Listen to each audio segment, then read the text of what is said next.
बोलिए गजानन महाराज की जय। अनंत चतुर्दशी व्रत कथा। एक बार महाराज युधिष्ठिर ने राजसूय यज्ञ किया। उस समय यज्ञ मंडप का निर्माण सुंदर तो था ही, अद्भुत भी था। वह यज्ञ मंडप इतना मनोरम था कि जल व थल की भिन्नता प्रतीत ही नहीं होती थी। जल में स्थल तथा स्थल में जल की भांति प्रतीत होती थी।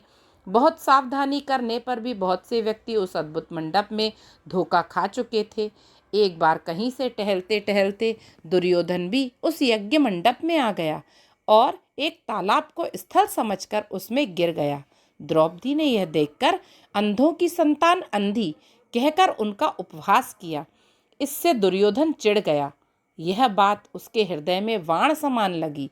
उसके मन में द्वेष उत्पन्न हो गया और उसने पांडवों से बदला लेने की ठान ली।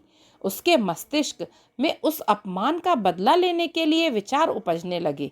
उसने बदला लेने के लिए पांडवों को द्यूत क्रीड़ा में हराकर उस अपमान का बदला लेने की सोची। उसने पांडवों को जुए में पराजित कर दिया। पराजित होने पर प्रतिज्ञा अनुसार पांडवों को 12 वर्ष के लिए वनवास भोगना पड़ा। वन में रहते हुए पांडव अनेक कष्ट सहते रहे। एक दिन भगवान कृष्ण जब मिलने आए तब युधिष्ठिर ने उनसे अपना दुख कहा और दुख दूर करने का उपाय पूछा। तब श्री कृष्ण ने कहा, हे युधिष्ठिर, तुम विधि पूर्वक अनंत भगवान का व्रत करो, इससे तुम्हारा सारा संकट दूर हो जाएगा। इस संदर्भ में श्री कृष्ण ने उन्हें एक कथा सुनाई। प्राचीन काल में सुमंत नाम का एक नेक तपस्वी ब्राह्मण था। उसकी पत्नी का नाम दीक्षा था। उसकी एक परम सुंदरी धर्मपरायण तथा ज्योतिर्मयी कन्या थी जिसका नाम सुशीला था। सुशीला जब बड़ी हुई तो उसकी माता दीक्षा की मृत्यु हो गई। पत्नी के मरने के बाद सुमंत ने कर्कशा नामक स्त्री से दूसरा विवाह कर लिया। सुशीला का विवाह ब्राह्मण सुमंत ने कौंडिल्य ऋषि के साथ कर दिया। विदाई में कुछ देने की बात पर कर्कशा ने दामाद को कुछ ईंटें और पत्थरों के टुकड़े बांध कर दे दिए। कौंडिल्य ऋषि दुखी हो अपनी पत्नी को लेकर अपने आश्रम की ओर चल दिए, परंतु रास्ते में ही रात हो गई। वे नदी तट पर संध्या करने लगे। सुशीला ने देखा वहां पर बहुत सी स्त्रियां सुंदर वस्त्र धारण कर किसी देवता की पूजा कर रही थी। सुशीला के पूछने पर उन्होंने विधि पूर्वक अनंत व्रत की महत्ता बताई।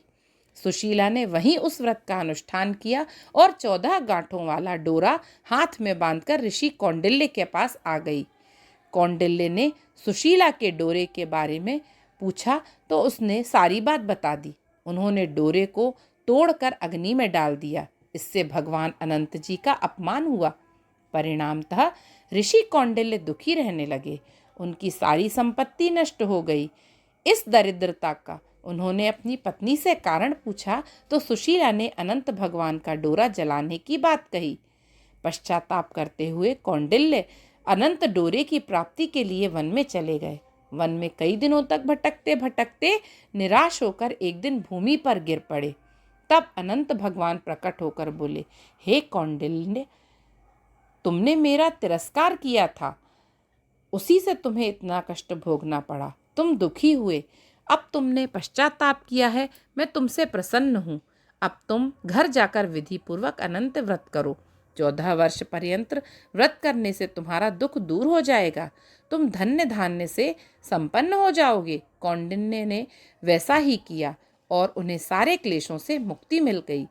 श्री कृष्ण की आज्ञा से युधिष्ठिर ने भी अनंत भगवान का व्रत किया, जिसके प्रभाव से पांडव महाभारत में के युद्ध में विजयी हुए तथा चिरकाल तक राज्य करते रहे। बोलिए अनंत भगवान की जय। गजानन महाराज की जय।